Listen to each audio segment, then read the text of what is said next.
Hi guys, uh, Abby here, talking about the Chamber of Secrets today.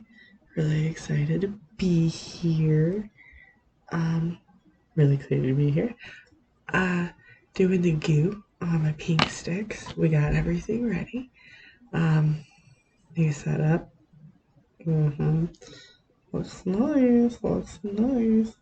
I like it, don't care what you think. My house, not yours, I'll pay the bills. Um, so I've already picked a color. It is this khaki brown color. It'll look pretty nonetheless. We'll figure it out.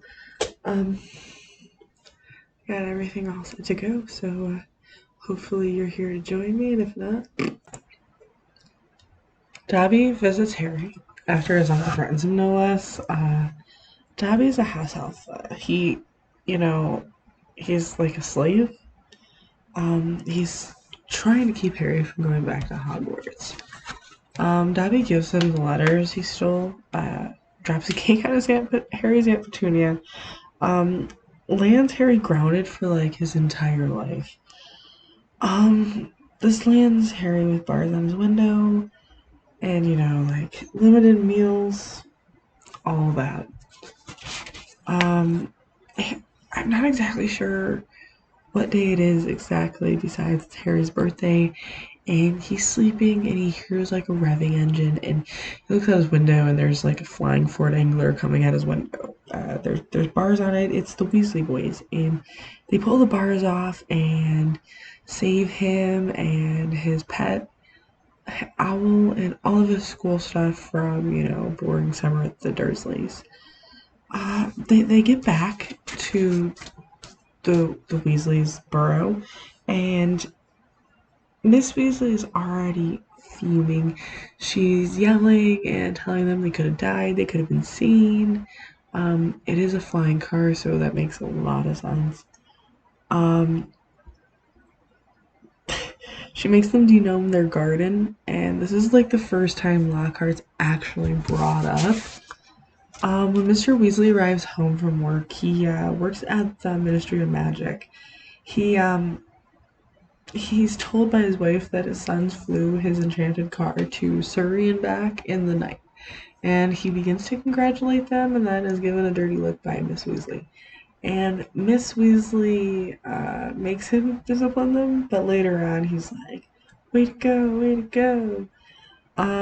That they at the same time receive their Hogwarts letters, and it's kind of said that the Weasleys are kind of broke. They're not sure how they're gonna afford the whole amount, considering that most of the books for Defense Against the Dark Arts are Lockhart books, and Lockhart books are like novelty books and very expensive. Um, they take flu powder, and flu powder is not something that Harry is familiar with, so they show him how to do it, but he does mess it up either way, and he ends up going to Nocturne Alley in I can't remember the name of the store, but Hagrid ends up saving him from some pretty shady characters at the end of it. Uh, Harry and Hagrid meet back in Diagon Alley with the Weasleys and the Grangers, which the Grangers probably surprised Harry, saying that they weren't there before he went through the fireplace. They had to buy some books, so they went to Flourish and Blotts, which is a bookstore in Diagon Alley. It's like a magical bookstore. You buy a whole bunch of different things, a bunch of different places. They they run it. This is where they run in actually meet Gilderoy Lockhart. Um, he's getting a photo shoot signing books, whatever he's up to. He's doing it. Harry lands some free books. He gets a front page photo with Lockhart. He's not looking for this. This is just what happens. And Lockhart, being the fame monger that he is, he makes Harry, he makes it out to be like, oh, Harry, this is all you're doing. You did this. You wanted this to happen. Anyways, so the Wizard Paper Daily Prophet. They're putting them on the front page. He also lands him and the Weasley men in a tussle with Draco Malfoy and his father Lucius Malfoy. They're all forced to vacate the bookstore. Lucius also slips a book into Ginny Weasley's cauldron. She's first year at Hogwarts this year and a Weasley child. She's Ron's little sister. I've seen this happen in the book. Like, okay, you don't see this happen in the book. You see this happen in the movie, but like my brain kind of just did it all. When I was, jotting down the book, like the details from the book, some of the books or movies from the detail, some of the details from the book and some of the details from the movie kind of just meshed, and I figured, you know what, it'll work. So platform 9 3/4, Harry and Ron are forced to run face first into a pillar, stone pillar. So this makes them miss the train to Hogwarts, which that's not good. That's not good by any means. So once again, they steal the car and fly it to Hogwarts, almost getting obliterated by the train itself. Then they arrive at Hogwarts, being smashed almost to pieces by the Whomping Willow. And for those of you who don't know what the Whomping Willow is, this is a tree. That's my impression of a tree. It's a tree, and it moves. So like they land in the branch of the tree. The tree's like, get off me. Okay. Not good for them. So eventually, like the car like takes control here, because it is magical, and it gets them out of the tree and then expels Harry, their pets, and their luggage like all over the lawn of the school.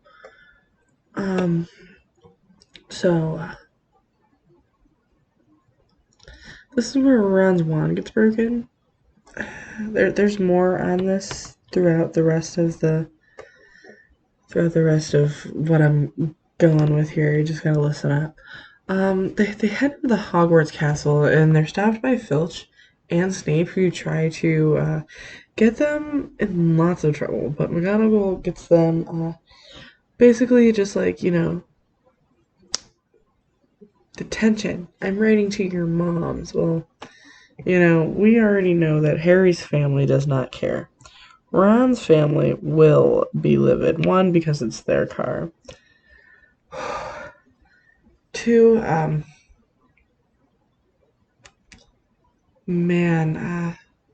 probably because, Ron's family is part, like, they are very in with the Ministry of Magic. His father's part of the ministry. So that's probably why. Herbology is the study of magical plants and fungi. They are set in Greenhouse 3. They're replanting mandrakes. I'm not sure exactly why I put that there in Greenhouse 3, but it seemed like important information at the time, so there you have it. So mandrakes are like squishy, wrinkly, gross, brown-looking babies. Watch the movie if you really, really, really, really, really want to know. They have sprouts on their heads, and you gotta replant them. And they're important later on in the book. Our friend Neville passes out. Professor Sprout believes that it's because he wasn't wearing his proper protective gear, but we kind of believe that he is, and he just passes out because Neville is a big baby. It's okay though, Neville. Most of us would have passed out with a shriveling baby too. So Hermione acts like a total smarty pants, but it's important information. So she says the mandrake has healing properties and can turn a petrified person into a normal state, like a normal, proper, unpetrified state. And it's something that, like, you should remember. Remember? Because it's important. We went over this. The next day, Ron's trying to fix his broken wand with spello tape. It doesn't work. But this is where we meet Colin Creevy, and he snaps a huge photo in Ron and Harry's face, introduces himself. It's irritating. First year. Any cool second year would think he was annoying. Well, he introduces himself to Harry as his biggest fan, and that's.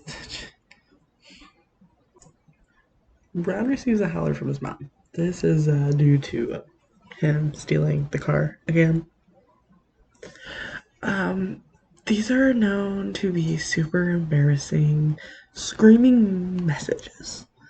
How dare you? Yes. She also congratulates her daughter on making Gryffindor house. All the Weasleys are in Gryffindor. This is why she does this. Go Weasleys. They find out that Gilderoy Lockhart is their new defense against the art teacher. Ugh. So, like, all the girls are, like, swooning.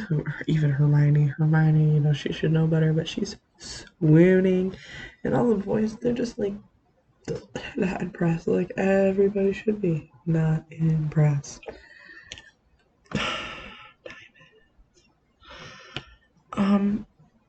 Harry heads to Quidditch practice, but his team is stopped by the Slytherin team. They have a note saying that they have to play and train their seeker from Professor Snape, and this all leads to an argument where, sadly, Malfoy calls Hermione a bad name, and Ron curses him, or tries to, and his broken ass wand, backfires, and he gets himself. So he ends up throwing up slugs, because it would have been so much funnier if Malfoy was doing it, but I get lucky.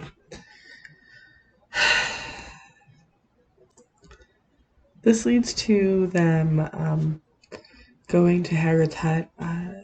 They have to explain to Hagrid why Ron's barfing up slugs, and Hagrid, not pleased at all. Not pleased at all. He's like, oh, Hermione, you know better, and gives Ron a bucket for the slugs. Harry does his detention with Gilderoy Lockhart. It's really a big joke. He's helping him answer his fan mail.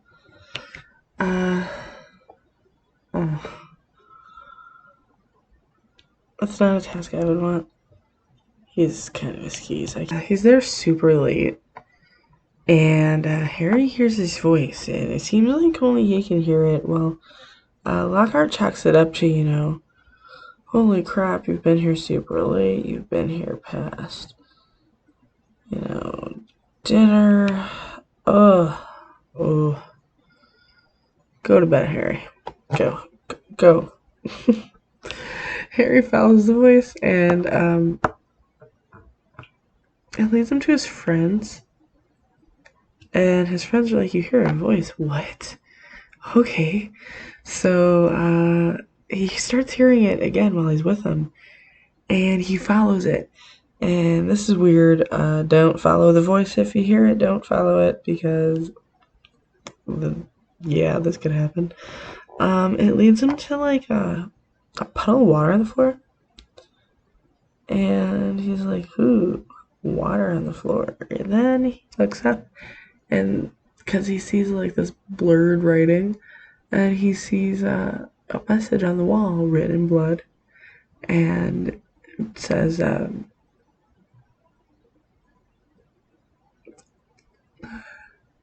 "Enemies of the air, beware." And then looks over and he sees Mrs. Norris, Mr. Filch's cat, just hanging about by her tail from a light fixture. Never want to see your cat like that. I have cats, and if I ever seen one of them like that, I'd lose it like Filch too. Like, well, Filch threatened to like kill Harry. He automatically assumed that it was Harry. He didn't give him any chance to actually explain himself. Harry was the closest person, and some of us are like Filch and just react without any facts. And, that's never a good way to be. So, this is basically meaning that the Chamber of Secrets has been opened. It says it in the message. Harry's ultimately blamed, and like everybody else believes he's the heir. Like lots of people, not everybody at this point, but a few people believe he's the heir, and he's the one who did the message just because he was the one who was there, wrong place, wrong time. His friends know better. Dumbledore knows better. Some of the teachers, they don't know.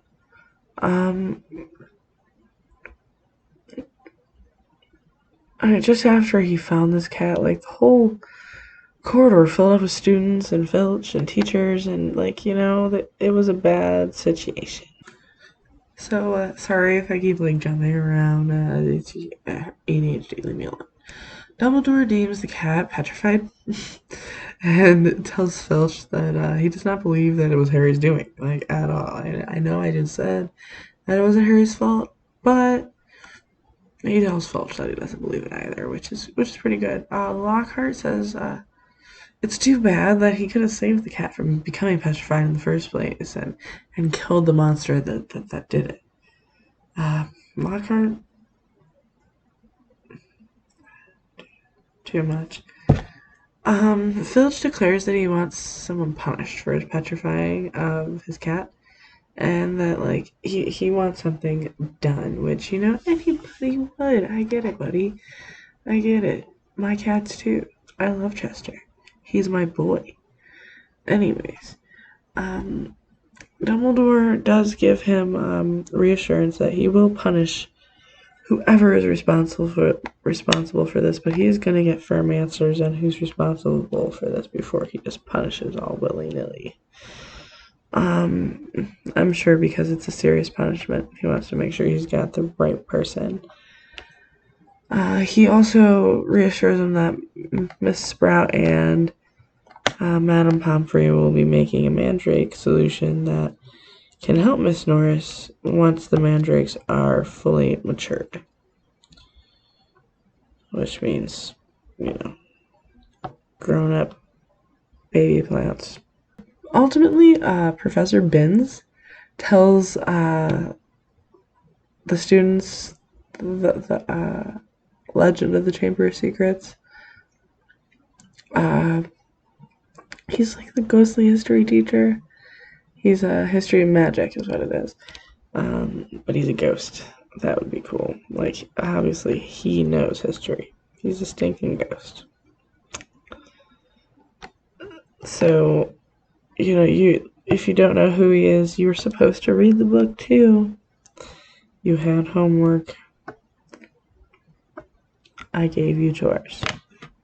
If you didn't read it, I'm disappointed. Log off and go read your book. Shame.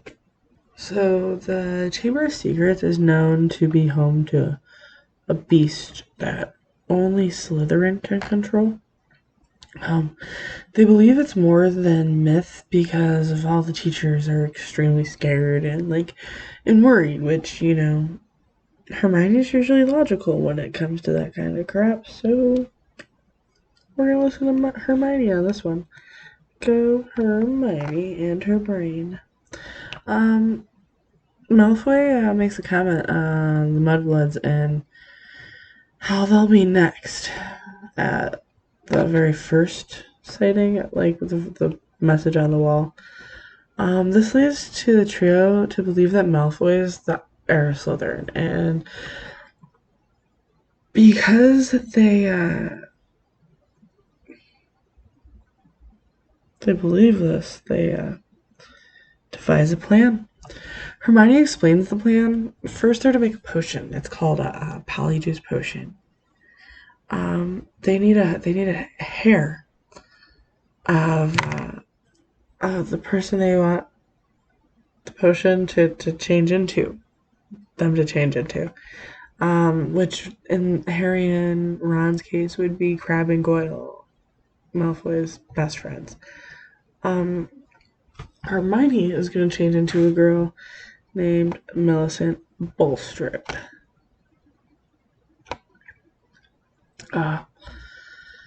But to finish this potion, my goon stick. But to finish this potion, like, it takes a full month and a lot of ingredients, which they don't have offhand and have to, steal from Snape's stores, which they are going to do. So they begin making the potion after thieving some much needed stuff from Snape's stores, stuff. In the meantime, Harry wins a Quidditch match for Gryffindor, and gets attacked by a rogue Quidditch ball called a bludger. I'm not sure if we went over this before. Google it, watch the movies, read the books like you were supposed to. Anyways, his arm gets smashed and broken, and he's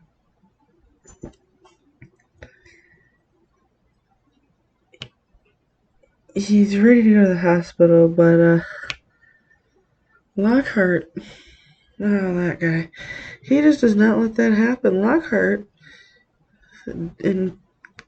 does some kind of incantation and uses his wand and does something, and boom, no bones, full wiggly arm. It's just okay. Thanks.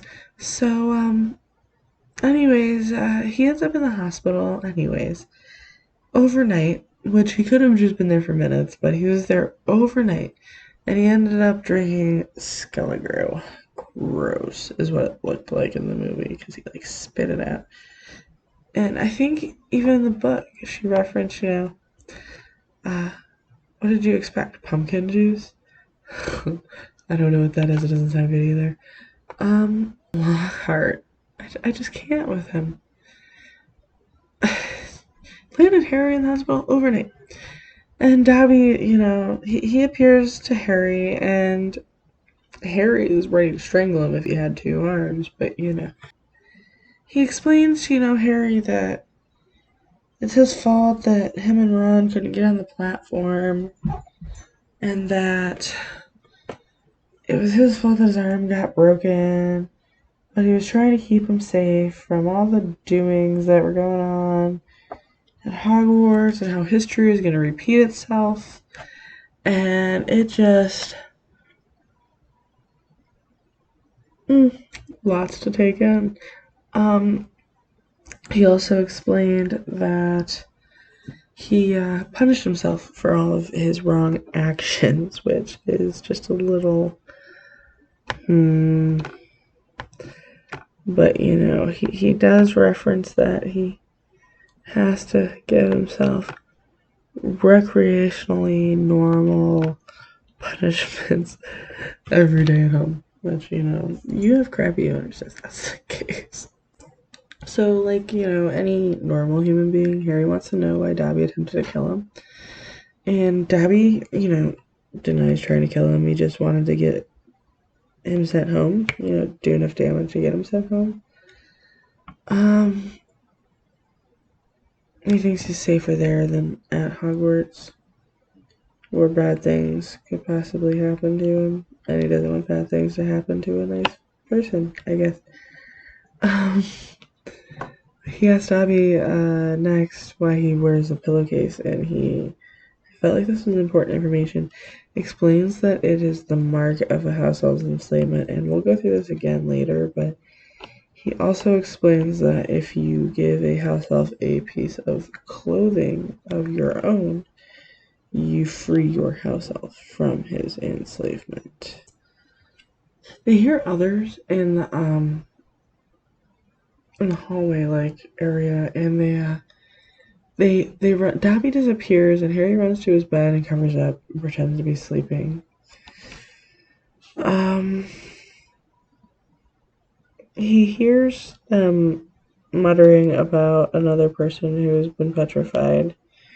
He kind of peeks out from under his covers, and he notices that it's Colin Creevey. He hears Professor McGonagall and Dumbledore and Madame Pomfrey and Flitwick, and he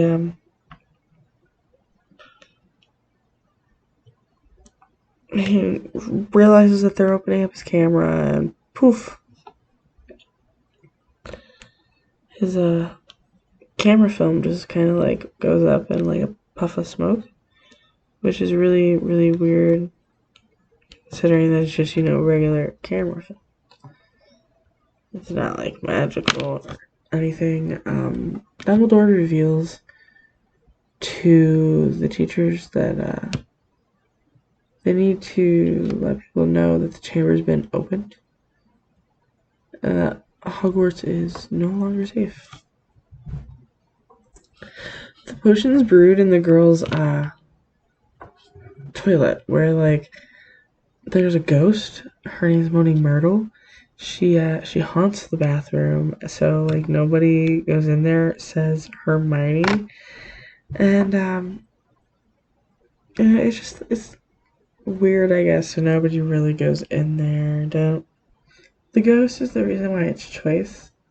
No one visits it, so she's just like kind of really whiny and annoying, and dives into a toilet. Then so potion's halfway done. The Polyjuice potion, and Lockhart starts a dueling club. Snape assists him with it. I don't know why they don't really touch on this. It's probably something Dumbledore made him do. They get the kids dueling, and they pick Draco and Malfoy. That was dumb. They picked Draco Malfoy and Harry Potter and put them against each other.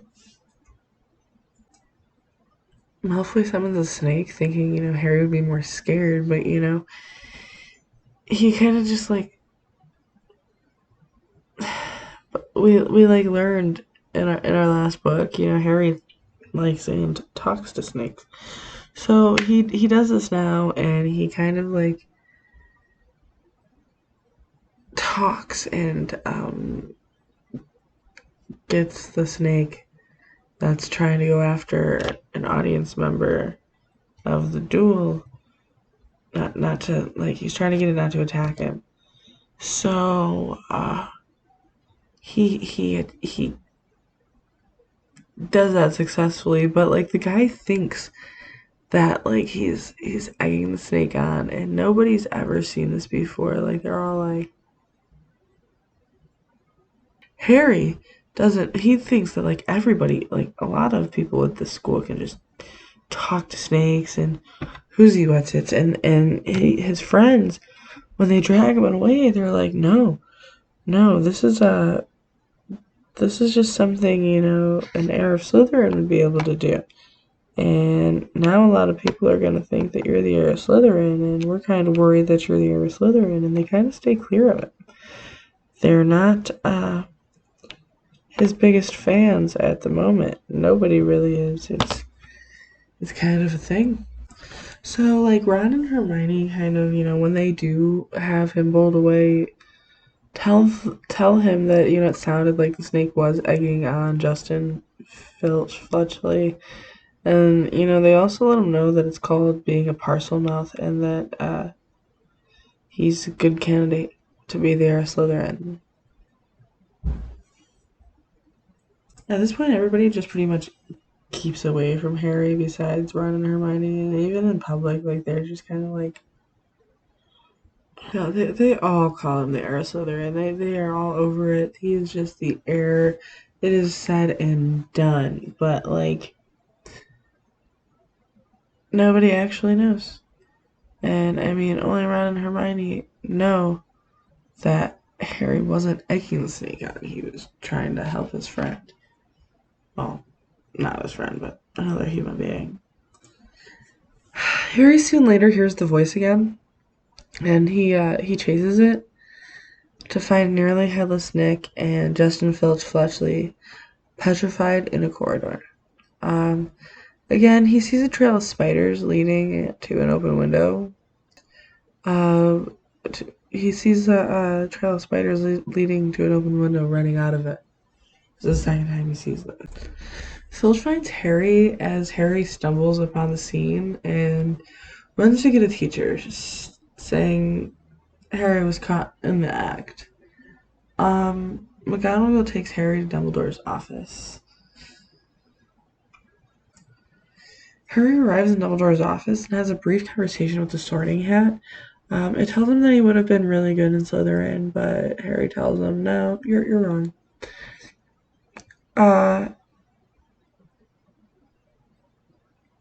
Harry also meets Fawkes, Dumbledore's phoenix.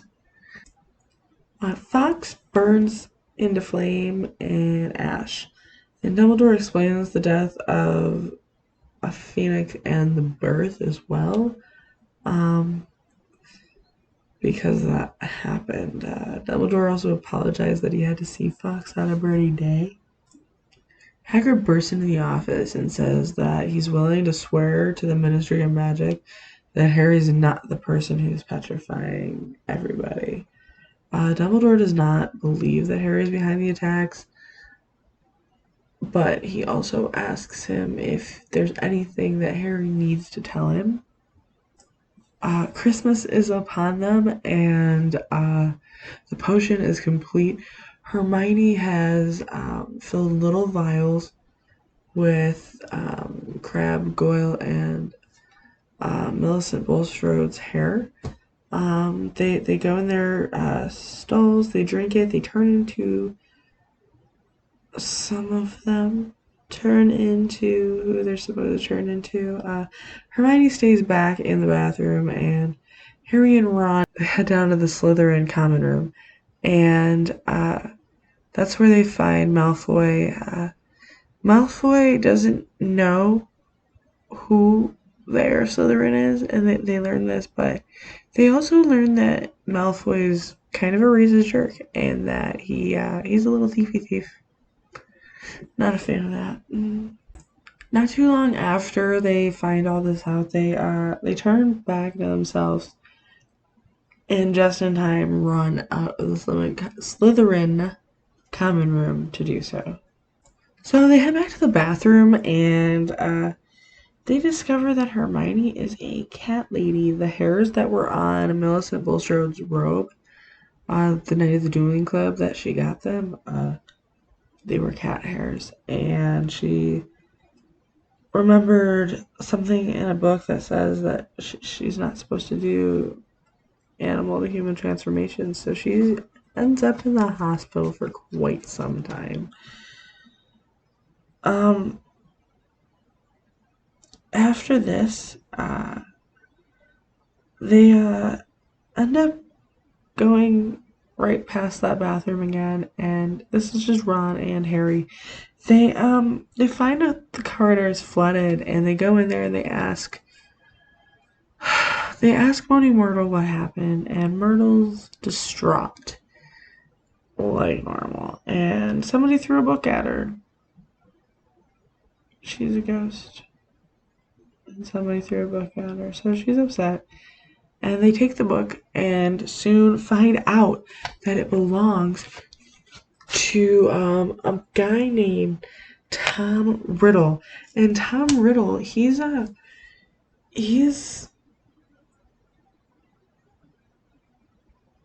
show us some stuff. He shows us, Hagrid, and Hagrid um supposedly opened the Chamber of Secrets is what Tom Riddle shows us. And that he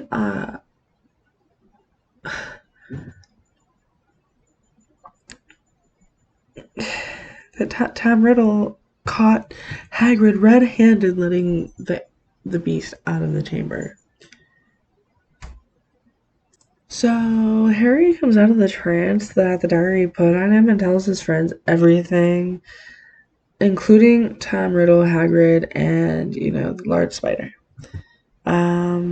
He explains that Hagrid was expelled for this 50 years ago, which my question is, how do they all look so young, but they're all so old? 50 years ago, Hagrid, come on. Tell us your secret. Hermione and Ron don't believe that Hagrid did anything, and neither does Harry, really. But he does kind of want to question him.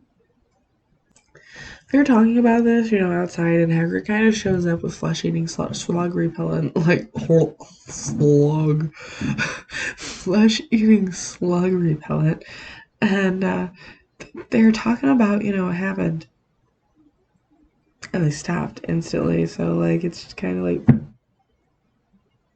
caught. They kind of just talk to him until he leaves, and then Neville runs up and he's like, "Oh my God, Harry, your room has been destroyed." So they follow Neville back to the dormitories, and Harry's room was kind of destroyed. So he looks around and he notices that it was Tom Riddle's diary. He notices that Tom Riddle's diary was what was stolen. So, Quidditch between Gryffindor.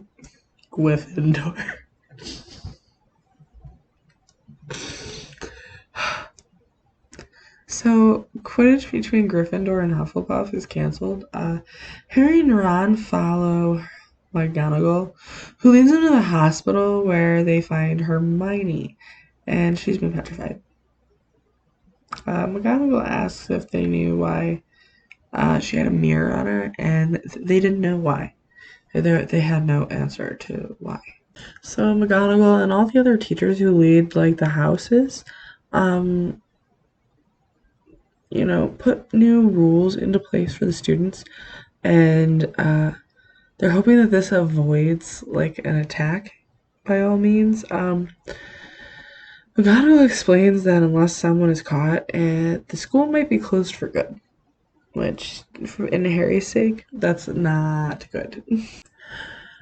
Harry and Ron are the only ones left at this point because Hermione's been petrified, and they talk about going to see Hagrid and see if he'll show them into the Chamber of Secrets so they can stop whatever it is that's killing people. Ron reminds Harry of the new school rules that McGonagall literally just placed for them, and Harry says he thinks it's time to break out his dad's old invisibility cloak. Ron and Harry use the invisibility cloak to sneak out of the castle and into Hagrid's hut.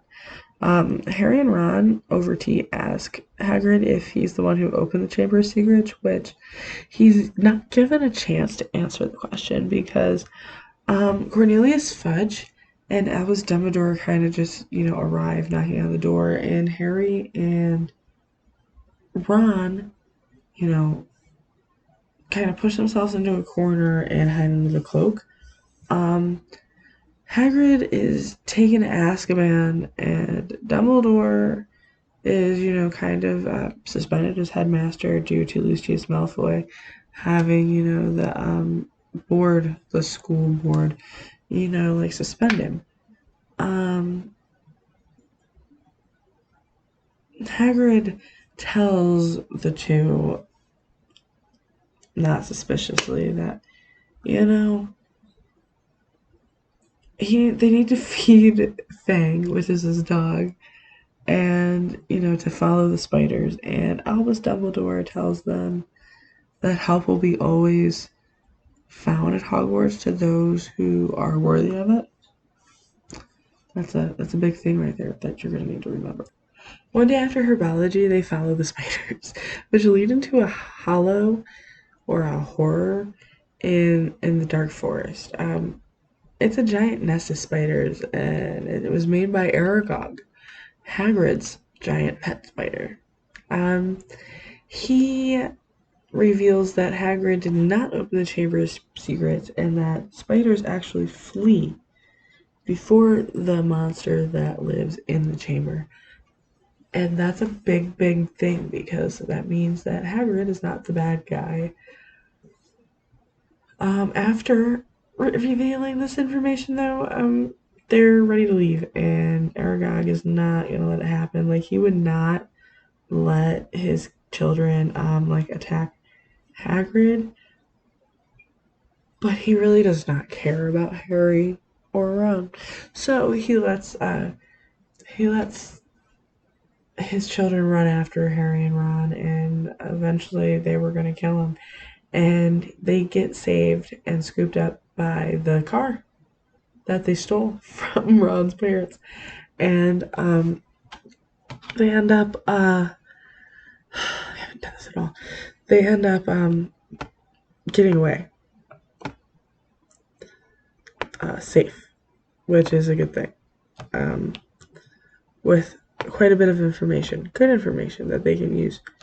So they visit Hermione in the hospital, and just to find a note in her hand, and they're like, "What?" And the note is it's actually like a definition out of a book. It's on a creature called a basilisk, and it's a great big freaking snake. So it explains a lot onto why Harry can hear it, talking.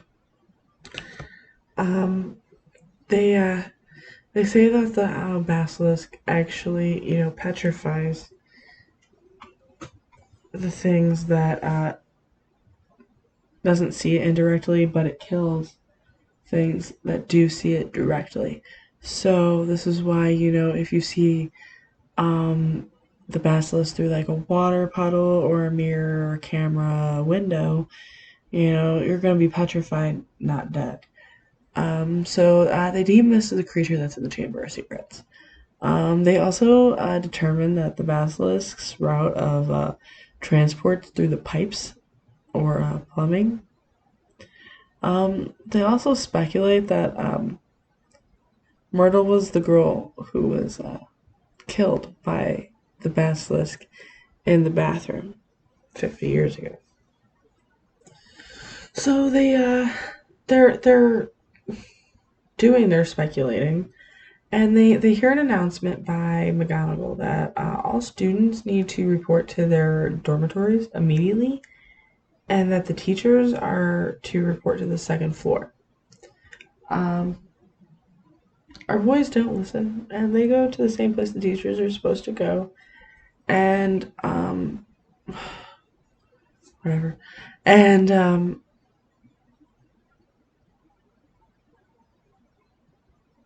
they see the second bloody message where the first bloody message was, and it's her body will lie in the chamber forever, and they see this, and it scares Ron and Hermione, and they find out that it is his sister Ginny. So Ron's freaking out, and they hear that everybody teacher-wise deems Lockhart the one who needs to go in the chamber, because he was saying he knew where it was all along. So Harry and Ron rush to Lockhart's office to give him whatever information about the monster and where they think that the Chamber of Secrets could possibly be, because they don't believe him. Um, so come to find out, Lockhart is packing his bags. He's ready to leave. They confront him and ultimately they hold him hostage and force him to go with them to the chamber.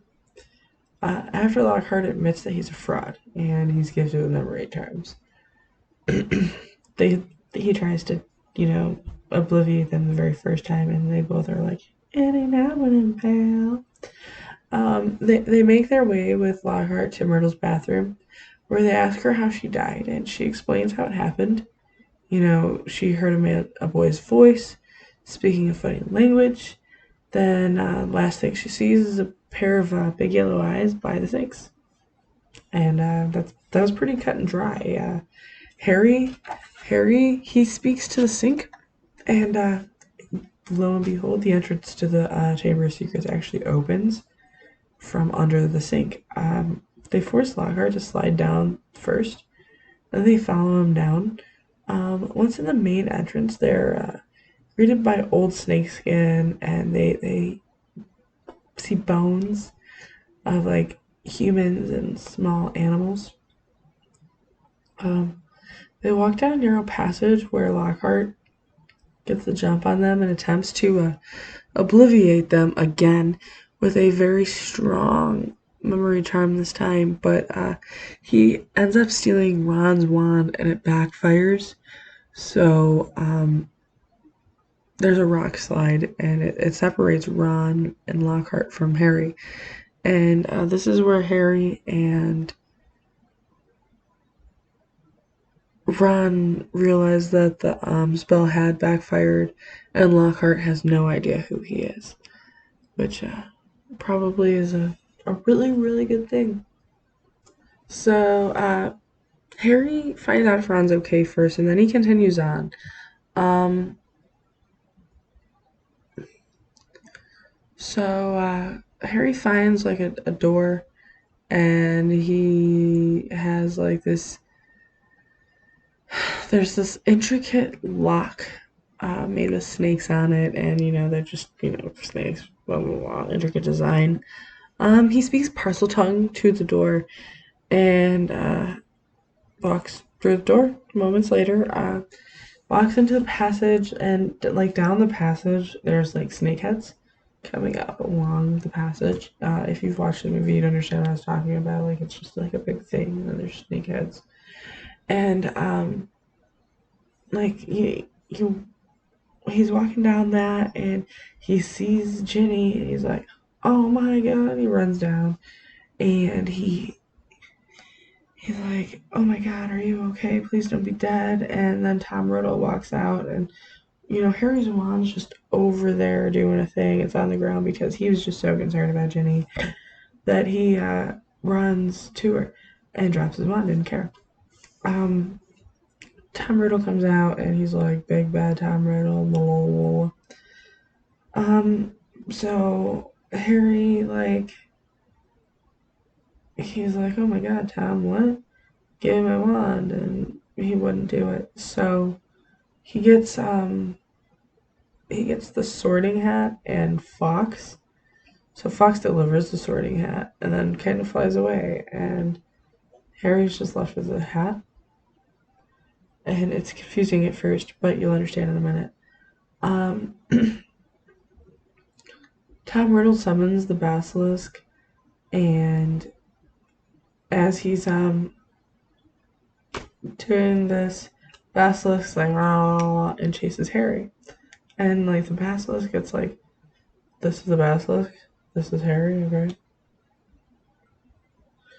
So the bird swoops out of the sky and just like kind of starts pecking at its eyes and blinds it. It can still smell and hear Harry, so he chases him through some pipes, and Harry eventually ducks him, but ends up right back where Jenny is, and where the hat is. So he grabs the hat and goes to Jenny, and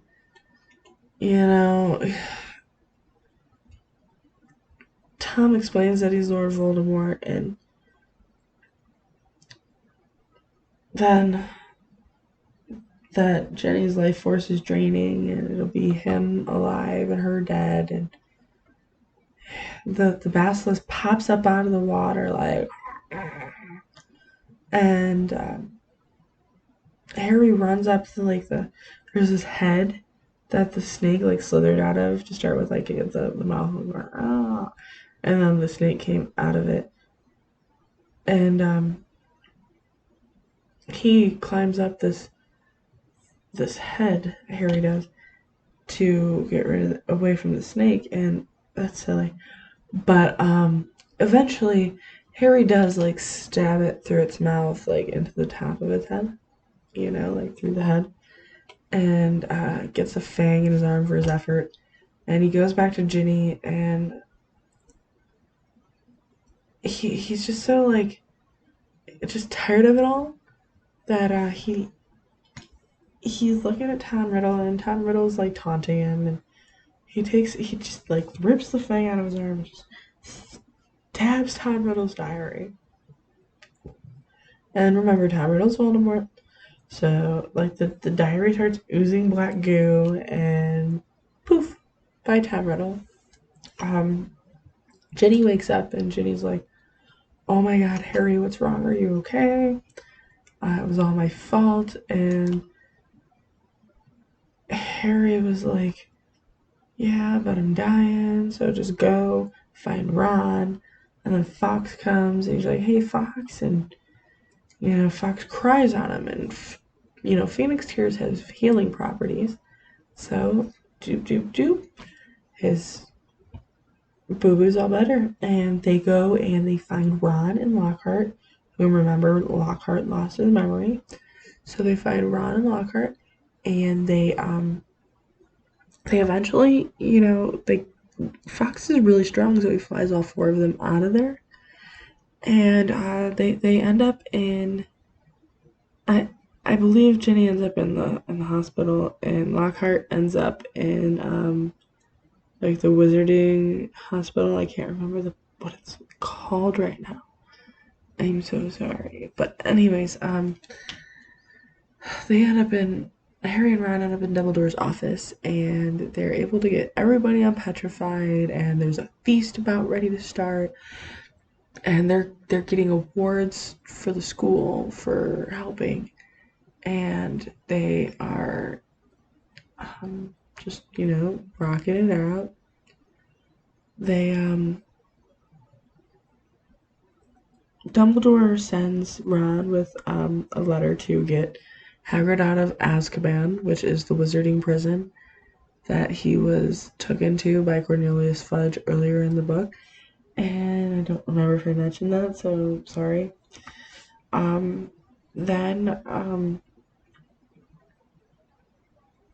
he tells Harry how, he's a true Gryffindor, only true Gryffindors could wield the sword of Gryffindor, and that that put him in the right house. And then Lucius Malfoy busts through the door, and he's just a snob. And he has Dobby right along with him, and it just surprises Harry because Harry didn't think that was the wizarding family, but now he knew. So he asks, Lucius asks, who it was, and he knew who it was. He's an evil little jerk. So he remember, we know that he drops the book in the cauldron, and he leaves the book on Dumbledore's desk and kind of like kicks Dobby out of the office as he leaves, and Harry's like, "Can I take that book?" And he puts a sock in it. It ain't a bookmark, friends. Oh no. It happens to be something that he hands. He hands the book to Lucius Malfoy, trying to be like a little butthead. He's like, "You did it. You're the one who put this in her cauldron," and So he was like, "How dare you insult me? Blah, I should." And he starts to pull out his wand, and he throws the book at Dobby first. And remember, house elves can only be released from slavery when they're rewarded clothing. So Harry told Dobby to open the book, and Dobby opens the book and finds a sock. So Harry, the way he got away with this is he handed the book with the sock in it to Malfoy first, and then Malfoy handed the book to Dobby. So Dobby was able to be freed by Harry, ultimately. Well, this makes him so mad. This makes Malfoy so mad that he's like, "You cost me my servant. I'm gonna kill you." And Dobby was like, "I'll get you. Don't you do it." So Dobby started to perform some magic, and Malfoy left. He wasn't having it. That wasn't okay. So Harry makes it in time to see all of his friends, Hagrid, Hermione, everybody who was petrified in the Great Hall. The Gryffindor won the House Cup, and he made it back to the Dursleys, and there will be another year. So the next book that we're going to do is The Prisoner of Azkaban. Hey guys, I hope that this time was not so grueling. I tried to work on a little more important details of what was going on. I hope you enjoyed it. I hope you will leave some feedback for me. After the Hunger Games books, which will be my next series after the Harry Potter series, I'm not sure what I want to do. Like I said, I was thinking about the Percy Jackson book, but if you guys could please just give me some insight, help me out, talk to me, comments. I do this because I don't have friends. My best friends, my husband and my kids, I love them to death, but making this is a good way to have friends, where, during COVID, it's kind of distant, but you're still putting input in on people, you're still doing things, trying, I'm usually just doing school with my kid or being mom, and this is my free time. My book research is me, reading the books and watching the movies and getting as much info as I can possibly gather and give it to you. So I don't know. It's fun for me. It's my own little world. I talk to my husband about it. He enjoys listening to me talk about it. Sometimes it depends on when my mouth is turning to open. I gab quite often, if you can't tell. And like I said, he's my best friend. So he's the one I tell everything to. That could get annoying if you knew, man.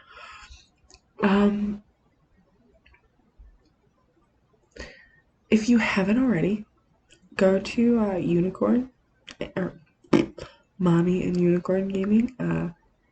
Pay attention to my daughter. She's awesome. She's way cooler than me. She loves Roblox. We play together. We've been really busy on Be a Bee. We've been really busy on Piggy. We've made our own games.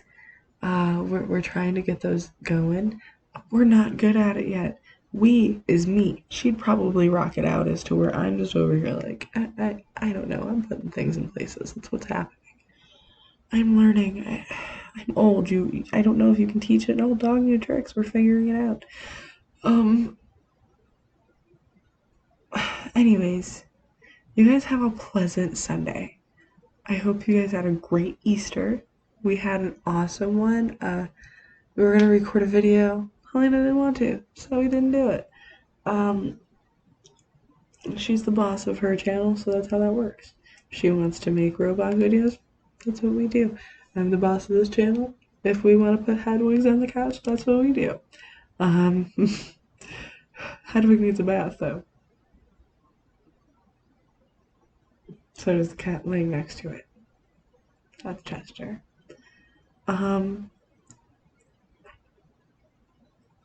I hope you guys enjoyed my video. Don't forget to like and subscribe, and hopefully I'll see you next time. Have a good one.